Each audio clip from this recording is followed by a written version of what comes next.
2025 is officially the worst year for graphic cards. Who the starts a conversation like that? Although 2025ல நிறைய major advancement வந்திருந்தாலும் even in tech இண்டஸ்ட்ரியிலுமே வந்துட்டு உங்களுக்கு 2025 mostly AI ஃபோக்கஸ்டாக தான் வந்திருக்கு. ஃபார் எக்ஸாம்பிள் நீங்கள் NVIDIAவோட DLSS 4 பார்த்துருந்தாலும் சரி, இல்லை FSR 4 பார்த்துருந்தாலுமே சரி, உங்களுக்கு எல்லாமே மோஸ்ட்லி இந்த ஏஐ அப்ஸ்கேலிங் ஒரு ஏஐ ஃபேக் ஃப்ரேம்ஸ் தான் வந்துட்டு வந்திருக்கு. அது அவங்க ஃப்ரேம் ஜென்ரேஷன், ஃப்ரேம் இன்டர்போலேஷன் சொல்லுவாங்க. But we all know fake frames.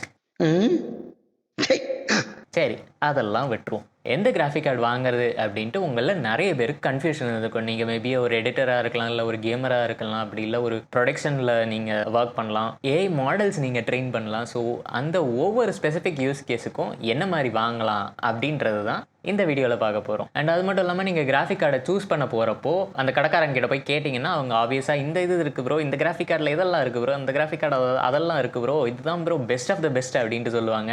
அதெல்லாம் கேட்குறப்போ ஒரு மாதிரி ஓவர்வெல்மிங்காக கூட நமக்கு இருக்கலாம். அண்ட் அது மட்டும் இல்லாமல் நான் இப்போ எந்த ஹார்ட்வேர் வாங்குறது அப்படிங்கிறப்போ உங்களுக்கு கண்டிப்பாக டெம்ப்ட் ஆகும். Should I buy the best of the best, அந்த 5090 5080 வாங்குறதா, அப்படி இல்லைனா த குட் ஓல்டு ரிலையபிள் கார்டாக வந்துட்டு ஒன்று வாங்கலாமா அப்படின்ற மாதிரி உங்களில் நிறைய பேருக்கு அந்த டவுட்ஸு கன்ஃபியூஷன்ஸ் எல்லாமே இருக்கும். அதை திக்கத்தான் நாங்கள் இருக்கோம். ஜிபியூ பையர்ஸ் மோஸ்ட்லி இந்த 3 விஷயங்களுக்காக தான் ஒரு கிராஃபிக் கார்டை வாங்குவாங்க. அது என்னென்னு பார்த்தீங்கன்னா, first gaming, and second thing வந்துட்டு வீடியோ எடிட்டிங், வீடியோ ரெண்டரிங், ஒரு 3D மாடலிங், 3D ரெண்டரிங், அந்த விஷயங்களுக்கு வாங்குவாங்க. இதுதான் இது வரைக்குமே ப்ரைமரி யூஸ் கேஸாக இருந்துச்சு. கடைசியாக தான் வந்தார் நம்ம விநாயகங்கிற மாதிரி ஏஐ வந்துடுச்சு. உன்னையும் விட்டு வைக்கல அந்த குரங்கு.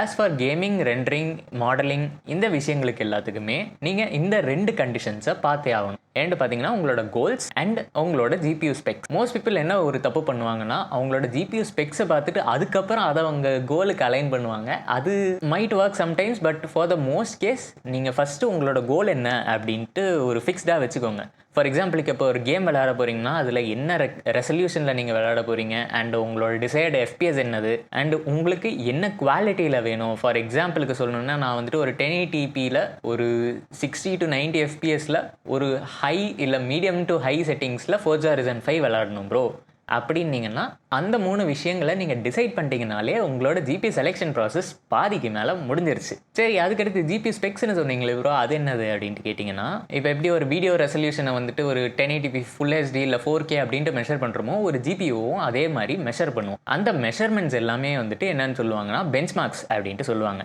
இந்த பெஞ்ச்மார்க்ஸ் எல்லாமே மோஸ்ட்லி ஆன்லைன் சைட்ஸில் வந்துட்டு உங்களுக்கு அவைலபிளாக இருக்கும். ஃபார் எக்ஸாம்பிளுக்கு நான் லாஸ்ட் வீடியோவில் கூட சொல்லியிருப்பேன், gpu.userbenchmarks.com அப்படின்ற ஒரு சைட்டு அந்த மாதிரி இருக்குது. அண்ட் அது மட்டும் இல்லாமல் இப்போ உங்களுக்கு ஒரு அப்ளிகேஷன் ஸ்பெசிஃபிக் இல்லைன்னா ஒரு கேம் ஸ்பெசிஃபிக்கில் அந்த ஜிபிஓ எப்படி பெர்ஃபார்ம் பண்ணுதுன்னு தெரியணும்னா அதுக்குமே ஸ்பெசிஃபிக்காக வெப்சைட்ஸ் இருக்குது. இதை வந்துட்டு டிஸ்கிரிப்ஷன்லேயும் நான் போட்டிருக்கேன், செக் அவுட் பண்ணி பாருங்கள். சரி, இதெல்லாம் எனக்கு வேணாம் ப்ரோ, எனக்கு ஜென்ரலைஸ்டாக ஒரு ஐடியா வேணும், ஜென்ரலாக இதுதான் இருக்க போகுது அப்படின்ட்டு எனக்கு தெரியணும் அப்படின்னா, ஒரு ஜிபியோட ரா பெர்ஃபார்மன்ஸ் எப்படி மெஷர் பண்ணுவாங்கன்னா 3D மார்க் அப்படின்ட்டு ஒரு சாஃப்ட்வேர் இருக்கும், அண்ட் ஃபர்மார்க் அப்படின்ட்டு ஒரு சாஃப்ட்வேர் இருக்கும். 3D மார்க் அதோட 3D ரெண்டரிங் அந்த விஷயங்கள் எல்லாம் மெஷர் பண்ணக்கூடியது. ஃபர்மார்க் அப்படிங்கிறது அந்த டெக்ஸ்டர்ஸ்லாம் எப்படி இருக்குது, அந்த டெக்ஸ்டர்ஸோட ரெண்டரிங் அந்த ஜிபிஓ எப்படி பெர்ஃபார்ம் பண்ணுது அப்படின்றத மெஷர் பண்ணக்கூடிய 2 சாஃப்ட்வேர்ஸ். இது 2லையுமே உங்களோட ஸ்பெசிஃபிக் ஜிபியூ எப்படி பெர்ஃபார்ம் பண்ணுது அப்படின்றத பார்த்துட்டும் நீங்கள் உங்களுக்கான ஜிபியூவை நேரோ டவுன் பண்ணலாம். சரி, பெஞ்ச்மார்க்ஸ் முடிஞ்சிச்சு, அடுத்து என்ன ப்ரோ அப்படின்ட்டு கேட்டிங்கன்னா, உங்களோட பட்ஜெட் ஆர் ப்ரைஸிங் தான். இந்த பட்ஜெட் ஆர் ப்ரைஸிங் நீங்கள் பார்க்குறப்போ வந்துட்டு மோஸ்ட்லி உங்களோட கார்டோட ப்ரைஸ் டு பர்ஃபார்மன்ஸ் பார்க்கணும். ஆப்வியஸ்லி உங்களோட யூஸ் கேஸுக்கு ஏற்ற மாதிரி நீங்கள் ஒரு செட் ஆஃப் கார்ட்ஸை நேரோ டவுன் பண்ணி வச்சுருப்பீங்க. அந்த கார்ட்ஸ்லாம் அதோட ப்ரைஸிங் என்ன அண்ட் அதோட பர்ஃபார்மன்ஸ் அந்த ப்ரைஸிங்க்கு எப்படி இருக்குது அப்படின்ற விஷயத்தையும் நீங்கள் நோட் பண்ணி ஆகணும். ஏன் ப்ரோ ப்ரைஸ் டு பர்ஃபார்மன்ஸை அவ்வளோ ஒரு பெரிய விஷயமா சொல்கிறீங்க அப்படின்ட்டு கேட்டிங்கன்னா, ஒரு சின்ன எக்ஸாம்பிள் எடுத்துக்கலாம். 4090 அண்ட் 4080 சூப்பர் ரெண்டுமே எக்ஸப்ஷனலி குட் கார்ட்ஸ் தான். 4080 சூப்பர் பார்த்தீங்கன்னா உங்களுக்கு அப்ராக்சிமேட்லி 1.2 lakhs அந்த ரேஞ்சுக்கு வரும். 4090 வந்துட்டு உங்களுக்கு 2 lakhs ப்ளஸில் வந்துடும். அதாவது ஒரு அப்ராக்சிமேட்லி 23% பர்ஃபார்மன்ஸ் இன்க்ரீஸ்க்காக உங்களுக்கு டபுள் த ப்ரைஸ் பே பண்ணுமா அப்படின்றத நீங்கள் ப்ராப்பராக யோசிச்சு வச்சுக்கோங்க. இந்த விஷயத்துக்கு தான் நம்ம ப்ரைஸ் டு பர்ஃபார்மன்ஸ் அப்படின்ற ஒரு மெட்ரிக்கை கன்சிடர் பண்ணுறோம். சரி ப்ரோ, இந்த 2 விஷயங்களுக்கு ஓகே, கேமிங்க்கு ஓகே அண்ட் ரெண்டரிங் மற்ற விஷயங்களுக்குலாம் ஓகே. ஏஐக்கு என்ன பார்க்கணும் அப்படின்ட்டு கேட்டிங்கன்னா, ஒரு சிலர் வந்துட்டு அவங்களோட சிஸ்டம்லேயே லோக்கலி ஏஐ மாடல்ஸை ரன் பண்ணணும் அப்படின்ட்டு ஆசைப்படுவாங்க. ஃபார் எக்ஸாம்பிள் உங்களுக்கு லோக்கல்லேயே வந்துட்டு ஒரு லார்ஜ் லாங்குவேஜ் மாடல் ரன் பண்ணணும் அப்படின்ட்டு நீங்கள் ஆசைப்படலாம். இல்லைனா ஒரு இமேஜ் ஜென்ரேட்டரை லோக்கலாக ரன் பண்ணணும் அப்படின்ட்டு நீங்கள் ஆசைப்படலாம். ஸோ இந்த விஷயங்களுக்கெல்லாம் நீங்கள் என்ன மெட்ரிக்கை ஒரு கிராஃபிக் கார்டில் பார்க்கணும் அப்படின்ட்டு பார்த்தீங்கன்னா, அதோட குடா கோர்ஸ் ஒரு டென்சர் கோர்ஸ் அண்ட் அது மட்டும் இல்லாமல் அதில் ஏஐ ஆக்சலரேட்டர்ஸ் என்னென்ன இருக்குது அப்படின்றத நீங்கள் பார்த்தீங்கன்னா, உங்களோட மோஸ்ட் எஃபிஷியன்ட் ஆர் மோஸ்ட் ஆப்டிமலான ஏஐ ஆப்ரேஷனல் ஜிபிஓ வந்துட்டு நீங்கள் சூஸ் பண்ணலாம். சரி ரைட்டு, அடுத்து இதுதான் ரொம்ப முக்கியமான விஷயம், பவர். அதாவது உங்கள் கார்டோட வாட்டேஜ். உங்களோட கார்டு அதுக்கு 2 விஷயங்கள் நீங்கள் கன்சிடர் பண்ண வேண்டியது இருக்கும். ஒன்று வந்துட்டு உங்கள் கார்டோட ஆப்ரேஷனல் பவர் அப்படின்ட்டு ஒரு விஷயம் இருக்குது. அதாவது ஆப்டிமல் ரேஞ்சில் உங்களோட கார்டு ஃபுல் லோடில் எந்த பவரை ட்ரா பண்ணுது அப்படின்ற ஒரு விஷயம் இருக்குது. அண்ட் அது மட்டும் இல்லாமல் ஐடிலிங் பண்ணுறப்போ உங்கள் கார்டு எந்த அளவுக்கு பவரை ட்ரா பண்ணுது அப்படின்ற ஒரு விஷயமும் இருக்குது. ஸோ இந்த 2 விஷயங்களை நீங்கள் கன்சிடர் பண்ணணும். அண்ட் அதுக்கப்புறம் 3வது ஒரு விஷயம் என்னது அப்படின்ட்டு பார்த்தீங்கன்னா, உங்கள் கார்டுக்கான ரெக்கமெண்டட் பவர் சப்ளை. ஆப்வியஸ்லி இது ஒவ்வொரு விஷயங்களுக்கும் சேஞ்ச் ஆகும். உங்களோட இப்போ நீங்கள் ஒரு ஹையர் பவர் ட்ரா இருக்க ப்ராசர், அதாவது i9 மாதிரி இருக்க ஒரு ஹையர் பவர் ட்ரா ப்ராசர், இல்லைனா ஒரு 790 Z790 அந்த மாதிரி இருக்க ஒரு ஹையர் ரேஞ்ச் இருக்க மதர் போர்ட்ஸ் போட்டிங்கன்னா கண்டிப்பாக உங்களோட பவர் சப்ளை ரெக்குயர்மெண்ட்ஸ் சேஞ்ச் ஆகும். அதுக்கு தனியாக பவர் சப்ளை கேல்குலேட்டர்னு ஒன்று இருக்குது. அதோட லிங்க்கும் வந்துட்டு நான் டிஸ்கிரிப்ஷனில் போட்டிருக்கேன், செக் அவுட் பண்ணி பாருங்கள். நீங்கள் சப்போஸ் பிசி பில்ட் பண்ணுறீங்க, உங்களுக்கு என்ன பவர் சப்ளை போடுறது அப்படின்ட்டு தெரிலன்னா உங்களோட காம்பனன்ட்ஸ் எல்லாம் போட்டிங்கன்னா அவங்களே உங்களுக்கு ரெக்கமெண்டட் பவர் சப்ளையை வந்துட்டு சஜஸ்ட் பண்ணுவாங்க. அண்டு பவர் சப்ளை பண்ணுறப்போ வந்துட்டு முக்கியமான விஷயங்களை நீங்கள் கன்சிடர் பண்ணணும். என்ன அப்படின்ட்டு பார்த்தீங்கன்னா, உங்கள் கிராஃபிக் கார்டுக்கு சஜஸ்டட் பவர் சப்ளை விட லோவர் பவர் சப்ளை போட்டிங்கன்னா அண்டர் வோல்டேஜ் ஆகிட்டு உங்கள் கார்டில் ஆப்டிமலான அவுட்புட் வராத இருக்கிறதுக்கு நிறையவே சான்சஸ் இருக்குது. செகண்ட் விஷயம், பவர் சப்ளையில் சீப் அவுட் பண்ணுறது.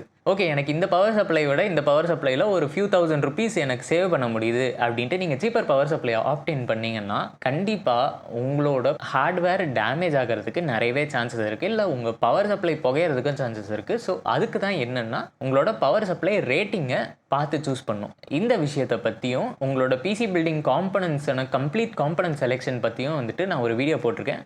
இந்த ஐ பட்டன் கிளிக் பண்ணிங்கன்னா அந்த வீடியோ உங்களுக்கு டைரக்ட் பண்ணும், செக் அவுட் பண்ணி பாருங்கள், அது இன்ட்ரெஸ்டிங்காக இருக்கும். அதுக்கப்புறம் ஒரு முக்கியமான விஷயம் you need to consider while buying your graphic card.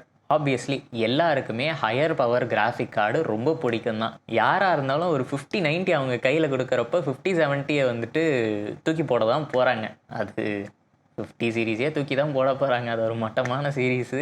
ஒரு ஹையர் எண்ட் கார்டு போனால் பெட்டர் பர்ஃபார்மன்ஸ் இருக்கும் அப்படின்றது அது வாஸ்தவமான பேச்சு தான். But fulfil your needs first, then go for the wants. இதை தான் வந்துட்டு நான் காலகாலமாக சொல்லிகிட்டு இருக்கேன். நீங்கள் அதை பற்றி என்ன நினைக்கிறீங்க அப்படின்ட்டு கமெண்ட்ஸில் போடுங்க. சரி, அதே மாதிரி நீங்கள் பிசி எங்கே வாங்குறது, நான் வந்துட்டு ஒரு கிராஃபிக் கார்டோ இதுவோ வாங்க போகிறேன்னா நான் எங்கே வாங்குறது அப்படின்ற கேள்வியும் உங்களுக்கு இருக்கும். ஏன்னா நிறைய பேருக்கு இந்த ஆன்லைன் சோர்சஸ்லாம் வந்துட்டு அவ்வளோ ட்ரஸ்ட் இல்லாமல் இருக்கலாம். ஸோ ஆன்லைன் ஆப்ஷனை நீங்கள் கடைசியாக வச்சுக்கோங்க. ஃபர்ஸ்ட் ப்ரையாரிட்டி உங்களோட ஆஃப்லைன் ஆப்ஷன்ஸ்க்கு கொடுங்க. அதாவது ஃபிசிக்கல் ஸ்டோர்ஸ் இருக்கும் உங்கள் வீட்டு பக்கத்துலேயே, இல்லை உங்கள் ஏரியாலேயே, இல்லை உங்கள் ஊர்லேயே வந்துட்டு பிசி பில்டிங்க்குன்னு தனியாக ஒரு கடை இருக்கும். இல்லைனா வந்துட்டு கம்ப்யூட்டர் சர்வீஸ் சென்டர்ஸ் இல்லை கம்ப்யூட்டர் சேல்ஸ் சென்டர்ஸ் அப்படின்ட்டு தனித்தனியாக இருக்கும். ஸோ அவங்ககிட்ட போயிட்டு அந்த கோட்ஸ் கேட்டு அந்த கோட்ஸை ஃபர்ஸ்ட் கம்பேர் பண்ணி ஆன்லைனோட கம்பேர் பண்ணி பாருங்கள்.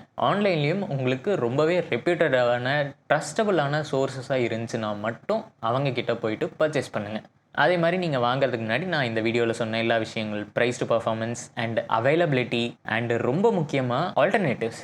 சரி, நீங்கள் ஒரு கடையில் போயிட்டு ஒரு 4070 எனக்கு வேணும் ப்ரோ அப்படின்ட்டு கேட்டிங்கன்னா அவங்க அது இல்லை வேறு என்ன கார்டு பார்க்குறீங்க அப்படின்னா வந்துட்டு அப்போ நம்ம யோசிக்கக்கூடாது. ஸோ அதுக்காக என்னென்னா ஆல்டர்னேட்டிவ்ஸை நீங்கள் ஃபஸ்ட்டு பார்த்துட்டு போகிறது பெட்டர்.